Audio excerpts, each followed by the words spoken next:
తెలంగాణలో తీన్మార్ మల్లన్న వర్సెస్ కల్వకుంట్ల కవిత మధ్య బీసీల రాజకీయం అయితే నడుస్తుంది. బీసీల లొల్లు అయితే నడుస్తుంది. ఇంతకీ కల్వకుంట్ల కవిత బీసీలకు వేసిందేముంది, అదేవిధంగా తీన్మార్ మల్లన్న బీసీలకు వేసిందేముంది? 42% రిజర్వేషన్ ఇచ్చిన తర్వాతనే స్థానిక ఎన్నికలు జరుపుతా అని చెప్పి కాంగ్రెస్ గవర్నమెంట్ అంటుంటే, మిగతా పార్టీలు బీసీలకు జరగాల్సిన న్యాయం మీద అభ్యంతరాలు వ్యక్తం చేస్తున్నాయి. అసలు నిజంగా బీసీల తరఫున కొట్లాడింది ఎవరు? బీసీలకు ఒరిగిందేమన్నా ఉందా?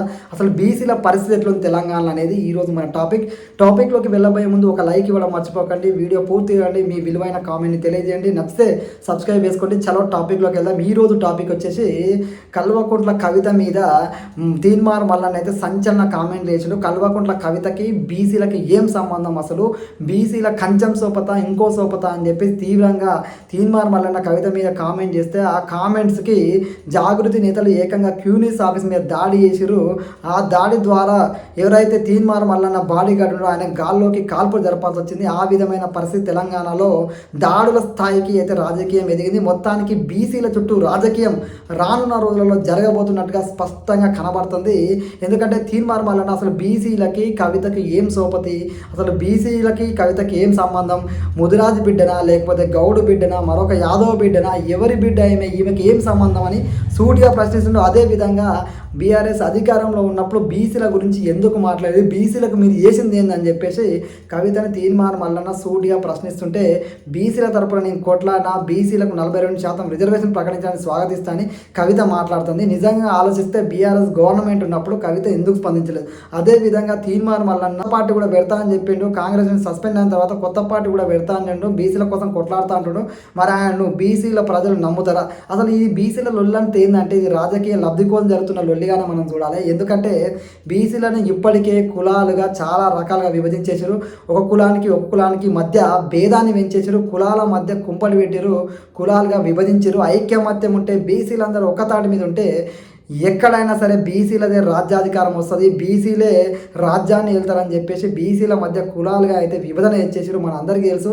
ఈ కులాల విభజన నుంచి ఐక్యమత్యంగా వచ్చి ఒక్కతాటి మీద కొట్లాడే శక్తి కోసం అయితే బీసీలు ఎప్పటి నుంచి ఎదురు చూస్తారు.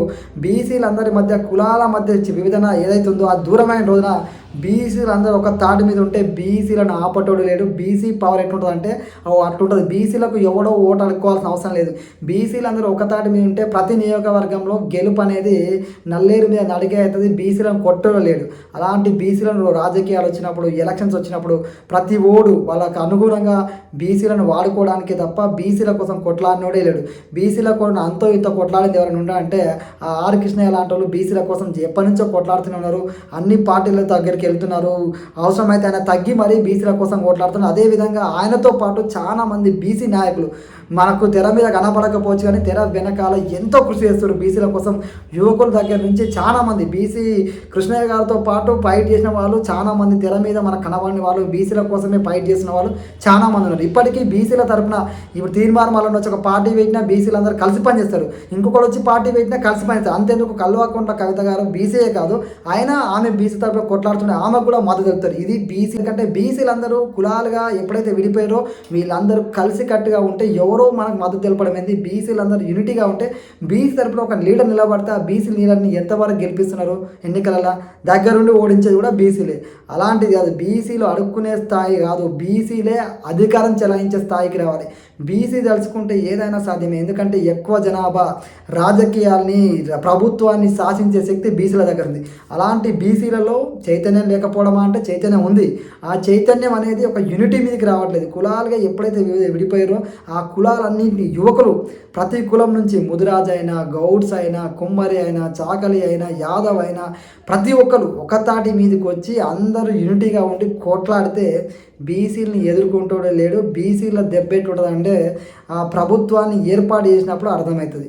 బీసీల రాజ్యాధికారం రావాలి. ఈ పార్టీ కూడా వచ్చి నేను బీసీకి ముఖ్యమంత్రిని చేస్తా అంటాడు, ఆ పార్టీ కూడా వచ్చి బీసీని ముఖ్యమంత్రి చేస్తా అంటాడు, బీసీని అధ్యక్షుని చేసిన అంటాడు. ఇవన్నీ కాదు. బీసీలకు ఎవడు న్యాయం చేస్తాడో వాడి వైపు ప్రజలు నిలబడాలి. బీసీలు నిజంగా ఒక్కతాటి మీదకి వస్తే మాత్రం ఏదైనా సాధ్యమే. ఇదంతా రాజకీయంగా వాళ్ళ స్వార్థం కోసం, స్వలాభం కోసం చేస్తున్న ఈ యొక్క పోరాటాలు, ఈ లొల్లులు తప్ప బీసీలకు ఎవడు చేసింది ఏం లేదు. బీసీల కోసం కొట్లాడే నాయకులు ఎవరో ప్రజలందరికీ తెలుసు. బీసీలకు నిజంగా తీన్మార్ మల్లన్న పార్టీ పెట్టి కొట్లాడి బీసీల రాజ్యాధికారం చేస్తే ఖచ్చితంగా తీన్మార్ మల్లన్న కూడా నెత్తి మీద వేసుకొని ఊరేగుతారు బీసీ బిడ్డలందరూ. బీసీలను ఒకతాడి మీద వచ్చే నాయకుడి కోసం ఎదురు చూస్తారు. ఆ తీన్మార్ మల్లన్నే అవచ్చు, ఇంకోరు అవ్వచ్చు. ఇక కల్వకుంట్ల కవిత గారు అంటారా, ఆమె బీసీలకి ఏం సంబంధం అని చెప్పేసి తీన్మార్ మల్లన్న క్వశ్చన్ చేసిన ఆమె ఆన్సర్ చేయాలి.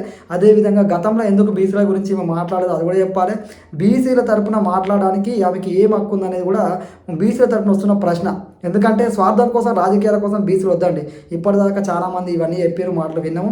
ఇక వినే ఓపిక బీసీలకు లేదు. ఒక బీసీ బిడ్డగా చెప్తున్నా, బీసీల తరపున నిజంగా కొట్లాడడం కాదు, బీసీలు అందరూ ఒకతాడి మీకు రావాలి. ఒకతాడి మీకు వచ్చిన రోజే ఇవన్నింటికి ఒక సమాధానం దొరుకుతుంది.